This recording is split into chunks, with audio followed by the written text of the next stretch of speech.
Cette vidéo vous est présentée par la boutique de Diceall.com, les prix les plus bas sur vos jeux de société favoris.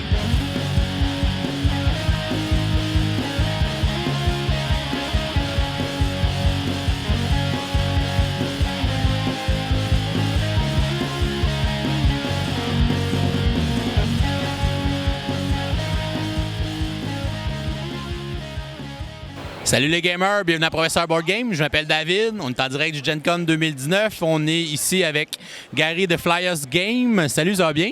Ça va très bien et toi? Super, comment se passe ton Gen Con jusqu'à maintenant? Écoute, c'est épuisant mais plaisant. On adore ça, c'est vraiment cool, on rencontre des gens super. Le jeu marche très très bien, les gens sont très intéressés, donc on est hyper ravis en fait. Vous venez d'avoir la sortie il n'y a pas très longtemps de Until Daylight en magasin. Est-ce que tu pourrais nous en parler un petit peu? Je peux mieux que t'en parler. En fait, le jeu est sorti retail dans certains magasins aux États-Unis parce qu'on est distribué par Asmodee. Et il était vendu ici à la Gen Con depuis jeudi. Il a été vendu complètement en une journée. Ils sont sold out. Wow, c'est une belle nouvelle ça? C'est une très bonne nouvelle pour nous, une moins bonne nouvelle parce que plein de gens viennent ici pour nous demander est-ce qu'il reste des copies. Fait qu'on est super contents. On va livrer nos backers durant le mois d'août, dans les semaines qui arrivent. Et le jeu devrait rentrer dans les magasins pendant le mois d'août aussi, ailleurs au Canada et dans le reste du monde. Donc ouais, c'est vraiment cool. C'est super. Et maintenant, pour votre troisième projet, vous êtes lancé dans une licence très connue qui est la licence de Vampire avec le jeu Chapters. Qu'est-ce que tu peux nous dire là-dessus? Ok, effectivement, c'est un projet hyper ambitieux.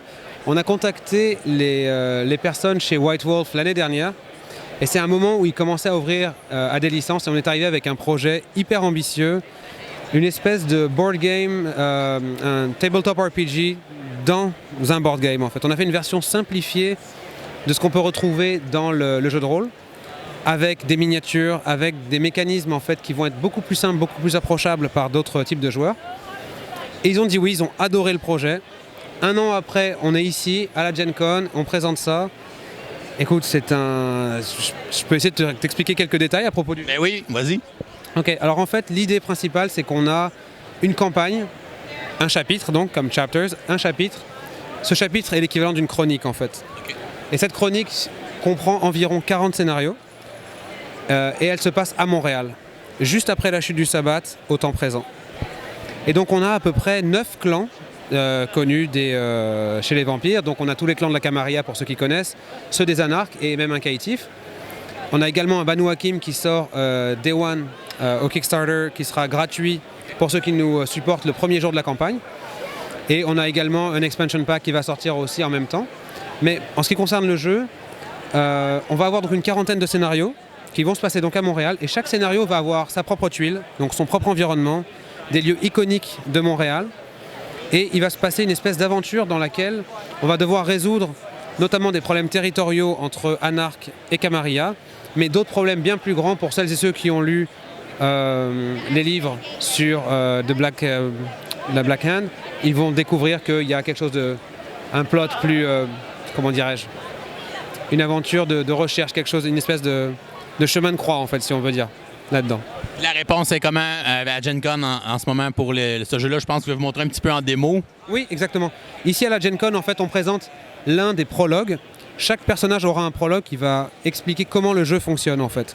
Donc dans ce cas précis, c'est le prologue de la gangrel. Ça explique comment le système de combat fonctionne. Dans son cas, elle, par exemple, on a des cartes, donc on va devoir bâtir un pool de cartes, donc définir la main active en fait, qui est notre stratégie de combat face à un ennemi en fait. Donc en fonction des ennemis qu'on va rencontrer dans le jeu, la main qu'on se crée, et c'est la stratégie qu'on va adopter pour affronter cet ennemi. Également, on a des items. On a tout un système de mouvement en fait avec les dés, le nouveau système de la V5 avec les dés et les Hunger Dice qui sont donc les dés de sang qui permettent de traquer comment la bête nous affecte quand on agit dans le jeu. Et dans le cas présent en fait on joue une gangrel qui est encore humaine. Donc ce prologue sert non seulement à apprendre à jouer au jeu, à apprendre les règles mais également à connaître le passé de notre personnage, comment elle est devenue vampire ce soir-là. Et en l'occurrence en fait c'est pendant la crise d'Oka en 90. Le sabbat est là et s'est mêlé en fait à la crise d'Oka de ces années-là. Et ce type, ce vampire, a assassiné son frère alors qu'elle était humaine. Elle décide de l'attaquer et ce soir-là, elle va tourner en vampire. Et donc ce prologue-là nous explique ça à travers le combat. Et on découvre donc qu'on peut gagner des points d'expérience à la fin d'un scénario. Donc nos personnages peuvent level up en fait si on veut là. Donc on a vraiment tous les éléments d'un RPG classique, mais dans une version simplifiée, beaucoup plus approchable par des joueurs traditionnels de board game.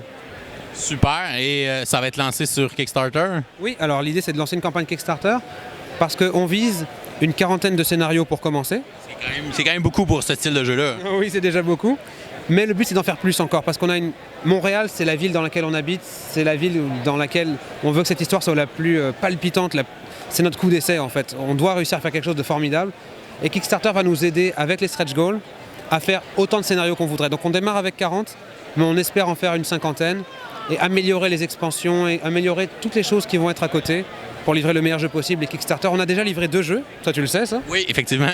Et on délivre donc à l'heure, on n'a quasiment pas de retard sur nos jeux et on travaille avec les meilleurs manufacturiers possibles. Et donc oui, c'est formidable pour nous en fait Kickstarter pour lancer nos jeux. Je pense aussi que c'est le fun aussi que vous ayez fait le jeu à Montréal, puis justement, toutes les références culturelles, les références de la ville, tout ça, cette recherche-là, c'est sûr que pour nous les Québécois, d'avoir cette appartenance-là, je pense que ça va être important. Puis les gens vont vouloir embarquer aussi dans le projet. Je suis d'accord avec toi. Même si ma voix ne sonne pas québécois, je suis un Québécois de cœur. Moi, j'ai émigré au Québec il y a presque 15 ans maintenant. Donc, je ne suis pas un natif, mais c'est ma terre, je me sens montréalais. On travaille avec des auteurs locaux, justement, pour avoir des insights qui sont encore plus précis dans la culture, parce qu'effectivement, il ne s'agit pas juste de connaître une ville et d'en parler, il suffit aussi c'est important de connaître la culture, qu'est-ce qui fait un peuple. Donc, on a beaucoup de personnes qui nous aident dans ce projet. On a créé un groupe Facebook, d'ailleurs, dans lequel on invite toutes les personnes du Québec ou d'ailleurs à nous donner leurs insights par rapport à Vampire ou par rapport à Montréal et leur expérience avec le Québec, pour en faire un jeu qui s'inscrit dans notre culture, dans ce qui fait de nous des gamers, mais aussi des habitants d'une région avec sa spécificité en fait. Vous espérez lancer le Kickstarter dans quel temps à peu près? On vise un lancement premier quart de 2020. Je ne m'avancerai pas trop en te disant que ce serait autour de février. On espère février idéalement. On va surveiller ça avec beaucoup d'intérêt. Merci beaucoup pour ton temps. Je te souhaite une bonne fin de Gen Con. Merci beaucoup, merci à vous.